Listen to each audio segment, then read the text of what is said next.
রামকৃষ্ণ বললেন, বাচ্চার মনটা কচি বাঁশের মতো, যেদিকে বাঁকাবে সেদিকেই বাঁকবে, বাঁশ হয়ে গেলে আর বাঁকবে না।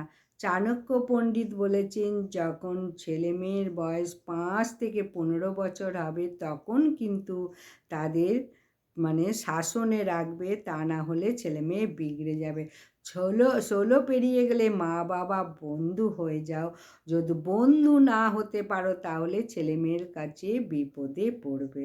চাণক্য এটাই বলেছে যে 1 থেকে 5 বছর ওরা যা করছে ওদের করতে দাও, 5 থেকে 16 বছর কিন্তু ওদের নজরে রাখো, বন্ধু হয়ে যাও, তা না হলে কিন্তু মহা সর্বনাশ হয়ে যাবে। চাণক্যের নীতি। তুলসী গাছ কখন তুলবে? তুলসী পাতা যত্ন সহকারে তোলো, কিন্তু তুলতে তুলতে যদি ভেঙে যায় তখন কিন্তু তুলসী পাতা হরিনাম মহামন্ত্র জপ করতে করতে তোলো, ভেঙে গেলে বা নষ্ট হয়ে গেলে কোনো দোষ লাগবে না। ভিডিওটা ভালো লাগলে লাইক, সাবস্ক্রাইব, শেয়ার করো।